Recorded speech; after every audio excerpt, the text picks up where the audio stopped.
Hello friends, welcome to Gargi education. So friends, हम BA semester first का basic concept and ideas in education यानी कि शिक्षा की मूलभूत संकल्पना एवं विचार के बारे में पढ़ रहे हैं, जिसमें हम यूनिट 2 पे हैं। तो जिसका हम आज चैप्टर नंबर 3 पढ़ेंगे, संवैधानिक मूल्य समान। संवैधानिक मूल्य यानी इसके अंतर्गत क्या क्या चीज़ें आती है: समानता, स्वतंत्रता, न्याय, धर्मनिरपेक्षता और मानवाधिकार। ठीक है। तो फ्रेंड्स, आज हम शिक्षा और संविधान के बारे में पढ़ेंगे कि शिक्षा और संविधान में संविधान का किस प्रकार से संबंध, यानी शिक्षा यानी हमारे जो संविधान में किस प्रकार से शिक्षा किस प्रकार से निहितार्थ है। संविधान में शिक्षा के लिए क्या क्या चीजें की गई हैं, शिक्षा से संबंधित हमारे लिए कानून क्या क्या बनाए गए हैं। तो आज हम उन्हीं के विषय में पढ़ेंगे। तो शिक्षा मनुष्य के चरित्र, व्यक्तित्व तथा उसकी आकांक्षाओं को प्रभावित करती है। ठीक है। तो जो राष्ट्रीय महत्वाकांक्षा से जुड़ा है, अतः शिक्षा सहित राष्ट्रीय, निजी एवं योजना आवश्यक रूप से भारत के संविधान के अनुसार निर्मित किए जाते हैं। यानी कि हमारे संविधान में शिक्षा संबंधी बहुत से नियम कानून जो दिए गए हैं, बहुत सी नीतियां बनाई गई हैं, योजना बनाई गई हैं, जिनको जिनको की शिक्षा में यानी कि राष्ट्र के हित के लिए वो बहुत सी ऐसी हमारे भारत के संविधान में बनाई गई हैं, जो हमें संवैधानिक मूल्य, हमें क्या क्या मूल्य यानी कि हमारे संवैधानिक मूल्य जो जो भी है, जैसे समानता, स्वतंत्रता, न्याय, धर्मनिरपेक्षता, मानवाधिकार की प्राप्ति कराते हैं तथा उसके अनुरक्षण हेतु निर्देशन करता है। शिक्षा संविधान का मुख्य पक्ष होता है, जो देश में लोक शिक्षा के लिए तथा विकास हेतु आधार प्रदान करते हैं। तो शिक्षा संविधान का मुख्य पक्ष है। ठीक है। हमारे संविधान में जो जो नीतियां या जो भी पॉलिसीज बनाई गई हैं, तो उनमें जो शिक्षा जो मेन मुद्दा है कि शिक्षा के पक्ष में, शिक्षा के लिए ऐसा क्या संविधान में कौन से अनुच्छेदों में क्या क्या पक्ष रखा है अपना। तो राष्ट्र के विकास में हेतु शैक्षणिक नीतियां एवं योजनाएं संवैधानिक प्रावधान एवं निर्देशानुसार बनाई गई, यानी कि एक कानून बनाया गया, एक प्रावधान, बहुत से ऐसे प्रावधान बनाए गए हैं जिनकी नीतियां हम फॉलो करते हैं, यानी कि हमारी जो शिक्षा नीति है वो उनको उसके अनुसार चलती है। तो लोकतांत्रिक देश होने के कारण, यानी भारत एक लोकतांत्रिक देश है, ये तो आपको पता ही होगा। तो लोकतांत्रिक देश होने के कारण हमारे संवैधानिक व्यवस्था के मौजूद प्रावधानों, अधिकारों, उत्तरदायित्वों की दृष्टि तथा अर्थ को शिक्षा गहरे तौर पर प्रभावित करती है। ठीक है। तो शिक्षा में कोई भी नीति या उसका क्रियान्वयन संवैधानिक अनुरक्षण एवं संवैधानिक शर्तों के रूप में निर्धारित स्वीकार्यता मानकों से संबंधित विषय है। यानी कि हमारे जो शिक्षा में जितनी भी आप जिस हिसाब से अपनी एजुकेशन पॉलिसी जो भी लेते हैं, आपको जो आपको पढ़ाई जाती है, आप किस किस एज में किस प्रकार से उनका फॉलो करते हैं, तो सब हमारे किस प्रकार से हमें संवैधानिक शर्तों के रूप में ही उसको निर्धारित किया हुआ है। हमारे संविधान में जो जो निहित है उसी के अनुसार हमारी शिक्षा की योजनाएं व नीतियां बनाई जाती हैं।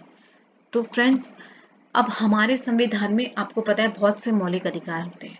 ठीक है। मौलिक अधिकारों के बारे में आपको पता होगा, जो मनुष्य को, जो हर प्रत्येक नागरिक को जो अधिकार प्राप्त है, प्रत्येक नागरिक को, चाहे वो किसी भी धर्म, जाति का हो, लिंग का हो, कोई भी हो, सबको एक समान अधिकार प्राप्त है। तो ऐसे मौलिक अधिकार हमारे संविधान में दिए गए हैं, जिनमें समानता का अधिकार है, आपको पता होगा, आपने ये पहले भी पढ़ा होगा। स्वतंत्रता का अधिकार है, शोषण के विरुद्ध अधिकार होता है, धार्मिक स्वतंत्रता होता है, संस्कृति और शिक्षा होता है ना, संवैधानिक उपचारों का। तो ये सारे क्या अधिकार हमारे एक मौलिक अधिकारों में।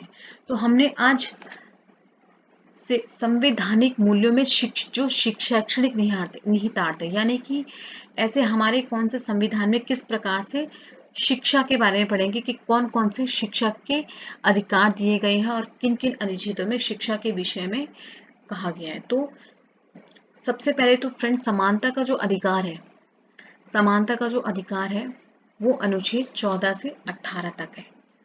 यानी कि समानता का अधिकार के बारे में जो बात की गई है वो हमारे अनुच्छेद, यानी संविधान में वो अनुच्छेद 14 से 18 तक में की गई है। तो यानी कि 14 में क्या कहा गया है? 14 में कहा गया है कि कानून के समक्ष समानता, यानी किसी भी जाति धर्म के लोग कोई भी हो, यानी भारत के कोई भी नागरिक हो, चाहे वो किसी भी धर्म जाति से बिलोंग करता हो, सबको कानून के एक समान, यानी कानून सबको एक समान मानेगा, किसी से भेदभाव नहीं करेगा। उसके बाद है अनुच्छेद 15 में क्या कहा गया है कि धर्म, जाति, नस्ल, लिंग, वंश, जन्म स्थान आदि के आधार पर भेदभाव निषेध है। यानी कि कोई भी, प्रत्येक नागरिक, चाहे वो किसी भी धर्म का हो या किसी भी जाति का हो या लिंग का हो या उसका जन्म किसी भी राज्य में हो, उससे कोई भी ऐसा भेदभाव नहीं किया जाएगा। ठीक है, सबको एक समान देखा जाएगा। और अनुच्छेद 16 में क्या कहा गया है कि राज्य के अधीन नौकरियों में समान अवसर, यानी सभी को नौकरियों में समान अवसर प्राप्त होंगे। ठीक है, उसके बाद है अस्पृश्यता का निषेध। अस्पृश्यता मतलब होता है फ्रेंड्स, यानी कि छुआछूत। जो हम, यानी हमें किसी से भी ऐसे छुआछूत की, हमें कभी भी जो भी हमारे जो लोअर कास्ट होते हैं या कुछ भी होते हैं जो माने गए, उनसे कभी भी भेदभाव नहीं करना है। ठीक है, तो ये अनुच्छेद 17 में कहा गया है कि किसी से भी अस्पृश्यता जैसा व्यवहार नहीं करना है, इसकी कानूनी तौर पे सजा हो सकती है। उसके बाद है उपाधियों का निषेध। अनुच्छेद 18 में यानी कि आर्टिकल 18 में ऐसा क्या कहा गया कि उपाधियों का निषेध क्यों है, यानी जो भी भारत का नागरिक है, इसके अंतर्गत ये आता है कि कोई भी भारत का नागरिक है, उसको विदेशी प्राप्त कोई भी उपाधि लेने का कोई भी अधिकार नहीं है। केवल शिक्षा या सैन्य संबंधी उपाधि का उसको अधिकार है, यानी कि इसके अलावा उसको कोई भी उपाधि नहीं ले सकता। तो उसमें उपाधियों का निषेध किया गया है। उसके बाद है फ्रेंड्स, अब संवैधानिक मूल्यों की शैक्षणिक निहितार्थ, यानी हमारे संविधान में शिक्षा को कब एक मौलिक अधिकार के रूप में रखा गया। यानी पहले शिक्षा एक मौलिक अधिकारों के रूप में नहीं थी, शिक्षा एक मौलिक अधिकारों के रूप में नहीं थी, लेकिन कब ये रखा गया, तो ये है कि निशुल्क और अनिवार्य शिक्षा। या निशुल्क मतलब होता है यानी आपको जिसके कोई पैसे नहीं लगते, आपको बिना बिना फीस या उसकी निशुल्क शिक्षा प्राप्त होती है। निशुल्क शिक्षा और अनिवार्य शिक्षा के गोखले बिल को ब्रिटिश विधान परिषद ने 18 मार्च 1910 को खारिज कर दिया। यानी कि एक गोखले बिल रखा गया था 18 मार्च 1910 को हमारे देश में स्वतंत्रता से पहले, जिसको ब्रिटिश विधान परिषद ने खारिज कर दिया। उस बिल में ये कहा गया था कि सभी को निशुल्क एवं अनिवार्य शिक्षा प्राप्त हो, यानी शिक्षा को एक मौलिक अधिकार के रूप में रखा जाए। ठीक है, उसके बाद क्या क्या हुआ, वो बिल खारिज हो गया, लेकिन 99 वर्ष बाद यानी स्वतंत्रता प्राप्ति के बाद भारत की संसद में शिक्षा के अधिकार को संवैधानिक दर्जा देकर, यानी फिर उसको शिक्षा के अधिकार को संवैधानिक दर्जा मिला। यानी कि पहले शिक्षा के अधिकार को संवैधानिक दर्जा नहीं मिला गया था, यानी हमारे संविधान में उसको एक मूल अधिकार के रूप में रखा नहीं गया था। तो इसके अंतर्गत अब इसे मूल अधिकार के रूप में सम्मिलित किया गया। कब किया है, 99 वर्ष बाद भारत सरकार ने स्वतंत्रता की प्राप्ति के बाद। उसके बाद है अब वो कौन कौन से अनुच्छेद है, अब ऐसे कौन कौन से अनुच्छेद हैं, यानी कि संविधान में ऐसे कौन से अनुच्छेद है जिसमें हम शिक्षा के बारे में पढ़ेंगे, जिसमें शिक्षा को एक मौलिक अधिकार के रूप में बिना किसी भेदभाव के लिए सभी को, यानी कौन कौन सी उसकी नीतियां बनाई गई हैं। तो सबसे पहले संविधान के अनुच्छेद 29(2) में यह व्यवस्था की गई कि राज्य द्वारा पोषित अथवा राज्य निधि से सहायता प्राप्त किसी भी शिक्षा संस्था में किसी भी नागरिक को धर्म, वंश, जाति, लिंग अथवा नस्ल के आधार पर प्रवेश में वंचित नहीं किया जाएगा। यानी कि कभी भी किसी का, यानी जाति या लिंग संबंधी कोई भी धर्म का हो, कोई भी नागरिक हो, उसको सबको एडमिशन यानी समान, यानी प्रवेश में वंचित नहीं किया, सबको एडमिशन मिलेगा, चाहे वो किसी भी धर्म जाति का हो। तो ऐसा नहीं किया जाएगा कि किसी राज्य से अगर कोई दूसरे राज्य का व्यक्ति है या कोई भी राज्य का, तो उसको एडमिशन नहीं दिया जाएगा, यानी उसे प्रवेश में वंचित नहीं किया जाएगा, चाहे वह किसी भी धर्म जाति से बिलोंग करता हो।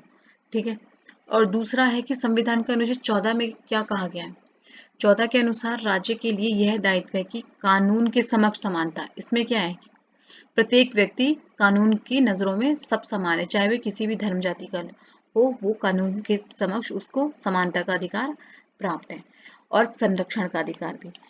ठीक है, तो समानता के अधिकार से यह आशय है कि राज्य शक्तियों का उपयोग विभेदकारी रूप में ना करे, यानी कि सभी को एक समान अधिकार प्राप्त हो। उसके बाद है संविधान के अनुच्छेद 15 के अनुसार। अब 15 के अनुसार क्या है कि राज्य किसी नागरिक के विरुद्ध केवल धर्म, जाति, प्रजाति, लिंग, जन्म स्थान इनमें से किसी के आधार पर कोई भेदभाव नहीं करेगा। यानी कोई भी जाति का व्यक्ति हो या किसी भी उसका जन्म कोई भी स्थान में हो भारत के, तो इससे कोई भी भेदभाव नहीं किया जाएगा। यानी राज्य सरकार इससे कोई भी भेदभाव नहीं करेगी। तो ये शैक्षणिक अवसरों में समानता भी सुनिश्चित करता है। यानी सबको शैक्षणिक अवसर, यानी सबको अपॉर्चुनिटीज, पढ़ाई से रिलेटेड कोई भी एजुकेशन सेक्टर में सबको अपॉर्चुनिटी समान मिलेगी। ठीक है, तो ये आर्टिकल 15 में कहा गया है। उसके बाद संविधान का अनुच्छेद आर्टिकल 16(1) में क्या कहा गया है? इसमें यह है कि राज्य के अधीन किसी भी कार्यालय में रोजगार, यानी सबको एम्प्लॉयमेंट बराबर दिया जाएगा। यानी रोजगार या नियुक्ति से संबंधित विषयों पर भारत के सभी नागरिकों को समान अवसर की गारंटी प्रदान है। यानी सबको सेम अधिकार मिलेंगे, किसी से भेदभाव नहीं किया जाएगा। उसके बाद है 16(4) के अनुसार नागरिकों के किसी भी पिछड़े वर्ग के पक्ष में जिनका प्रतिनिधित्व राज्य के अधीन सेवाओं में पर्याप्त नहीं है, नियुक्तियों के आरक्षण के लिए विशेष उपबंध करने का अधिकार देता है। यानी कि जो पिछड़े वर्ग है, यानी जो भी ओबीसी, एससी या एसटी की कैटेगरी में आते हैं, उनको एक विशेष आरक्षण मिला जाएगा किसी भी सेवाओं में। ठीक है, यानी अधीन से कोई भी, यानी उनको नौकरियों में भी और अन्य के कोई भी किसी में भी राज्य के अधीन जो भी सेवाएं होंगी, वो उनमें नियुक्तियां होंगी, उसमें उनको आरक्षण दिया जाएगा। उसके बाद आर्टिकल 21 क में क्या कहा गया है कि राज्य को ऐसे 14 वर्ष तक के सभी बच्चों को निःशुल्क शिक्षा प्रदान करने के लिए प्रावधान निर्धारित करना है। यानी कि जो 14 साल तक के बच्चे हैं, जो 6 साल से 14 साल तक के बच्चे हैं, उनको निःशुल्क शिक्षा राज्य सरकार देगी। यानी प्रत्येक भारत का कोई भी राज्य होगा, उसमें 14 वर्ष तक बच्चों को अनिवार्य एवं निःशुल्क शिक्षा प्राप्त होगी। यानी उन्हें कोई फीस नहीं भरनी है। तो इसे यानी कि ये 86 संशोधन 2002 के द्वारा सम्मिलित किया गया, यानी इसको संशोधन किया गया, यानी 86 में 2002 के द्वारा सम्मिलित किया गया। यह अनुच्छेद प्राथमिक स्तर पर गुणवत्तापूर्वक शैक्षणिक विस्तार सुनिश्चित करने हेतु शिक्षा का अधिकार की स्थिति प्रदान करता है। यानी कि इसमें शिक्षा की गुणवत्ता को सुधारने के लिए और शिक्षा को एक मौलिक अधिकार के रूप में करने के लिए इसको ये बहुत ही जरूरी समझा गया कि 14 वर्ष तक बच्चों को निःशुल्क और अनिवार्य शिक्षा मिली जाए। तो उसके बाद संविधान के अनुच्छेद 350 क के अनुसार क्या कहा गया कि प्रत्येक राज्य और प्रत्येक स्थानीय प्राधिकारी का यह दायित्व है कि वह भाषाई दृष्टि से स्कूल में पढ़ते अल्पसंख्यकों के बच्चों को शिक्षा का प्राथमिक स्तर पर मातृभाषा के माध्यम से शिक्षक की समुचित व्यवस्था उपलब्ध कराए। यानी कि ये विशेष जो अधिकार है वो किन बच्चों को है? ये अल्पसंख्यक, जो भारत में जिनकी संख्या कम है, जैसे कि आपने देखा होगा सिख और जो मुस्लिम्स कम्युनिटी, इनको अल्पसंख्यक की कोटि में रखा गया है। तो ऐसे बच्चे जिनको अल्पसंख्यक के बच्चों को क्या है, प्राथमिक स्तर पर उन्हें अपनी मातृभाषा के माध्यम से पढ़ाई करने की व्यवस्था दी जानी। तो ये आर्टिकल 350 का हमें कहा गया है। उसके बाद आर्टिकल 28 में क्या कहा गया है कि पूर्ण रूप से राज्य विधि द्वारा पोषित किसी भी शिक्षण संस्था में धार्मिक शिक्षा नहीं दी जाएगी। यानी हमें कोई भी कहीं भी अलग से धर्म की शिक्षा नहीं दी जाएगी। इसका कोई भी चाहे कोई भी, यानी कि ये अल्पसंख्यकों के लिए नहीं, ये केवल किन के लिए? बहुसंख्यक के लिए। यानी बहुसंख्यक जो भी होंगे, हम जैसे वो हिंदी कम्युनिटी होगी या कोई भी जो भारत में बहुसंख्यक जनसंख्या है, उसमें उन्हें अपने अलग से धार्मिक शिक्षा का प्रावधान नहीं बनाया गया कि कोई भी धार्मिक शिक्षा उनको नहीं दी जाएगी। अल्पसंख्यकों के लिए अलग से इसमें नियम बनाए गए। उसके बाद है संविधान के अनुच्छेद 22 के अनुसार क्या गया है कि राज्य निधि से सहायता प्राप्त किसी भी शिक्षा संस्था में बच्चों के किसी धार्मिक उपासना में उपस्थित होने को बाध्य नहीं किया जाएगा। यानी कोई भी बच्चा अगर वो किसी दूसरी धर्म जाति का है, उसे तुम कोई भी पूजा उपासना में बाध्य नहीं करोगे कि तुम्हें, यानी कोई भी जबरदस्ती नहीं करेगा। उसे अपने अपने धर्म को मानने के अधिकार है, तो इसीलिए उसको बाध्य नहीं किया जाएगा कि वो पूजा करे या कोई भी। यानी ये स्कूल में है कि बच्चों को, कोई भी धर्म के बच्चे हैं उनको किसी भी चीज के लिए फोर्स नहीं किया जाएगा, यानी धार्मिक उपासना कोई भी चीज। तो संविधान के अनुच्छेद 14 में क्या 24 के अनुसार क्या है कि 14 से कम आयु के बच्चों को किसी उद्योग, खनन के अन्य संकटमय कार्यों में नहीं लगाया जाएगा। यानी जो 14 साल से कम बच्चे हैं उनको किसी भी कोई भी कार्य, वो मजदूरी नहीं करेंगे, ऐसी चीजें नहीं करेंगे जो यानी उद्योग खनन ऐसी चीजों में उनको नहीं लगाना है। उसके बाद है 15(3) के अनुसार इस अनुच्छेद के किसी भी उपबंध में राज्य को स्त्री और बालकों के लिए कोई नियम बनाने में बाधा नहीं होगी। उसके बाद हमारे अनुच्छेद 17 के द्वारा क्या कहा गया कि सर्वप्रथम छुआछूत को समाप्त किया जाएगा।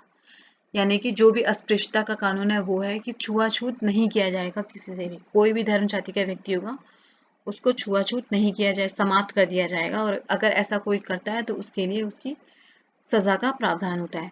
तो उसके बाद अनुच्छेद 46 में यह व्यवस्था की गई कि राज्य जनता को कमजोर वर्ग विशेषता, यानी कमजोर वर्ग किसको माना गया है राज्य ने, जो अनुसूचित जनजातियां हैं यानी एसटी और एसजी को, यानी कमजोर वर्ग, अनुसूचित जातियों और अनुसूचित जनजातियों की शिक्षा व अर्थ संबंधी हितों का विशेष सावधानी से उन्नति करेगा और सामाजिक अन्याय और सब प्रकार के शोषण से उनका संरक्षण करेगा।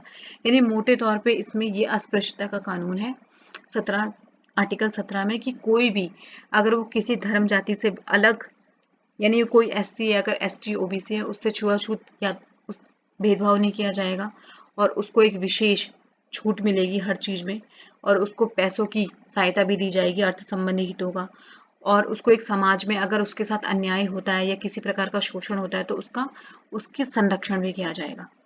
ठीक है, उसकी सुरक्षा भी की जाएगी। फिर है उसके बाद संविधान के अनुच्छेद 30(1) के अनुसार क्या कहा गया है कि धर्म या भाषा पर आधारित सभी अल्पसंख्यक वर्गों को अपने रुचि की शिक्षा संस्थानों की स्थापना तथा प्रशासन का अधिकार होगा।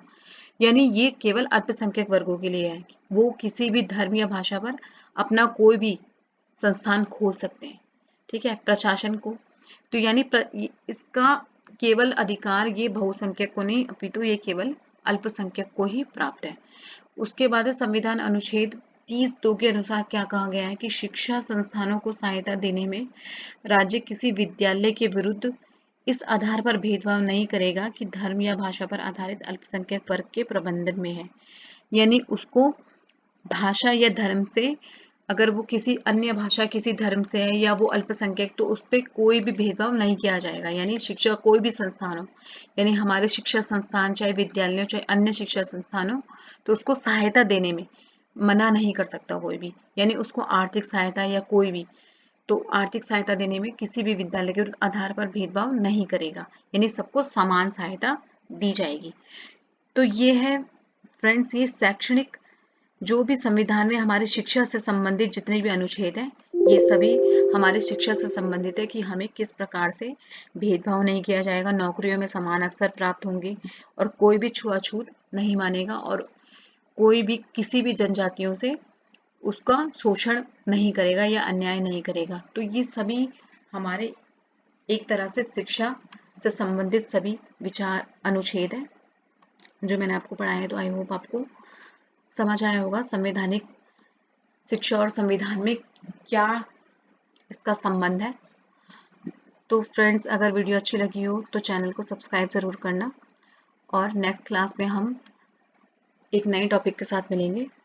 तब तक के लिए धन्यवाद।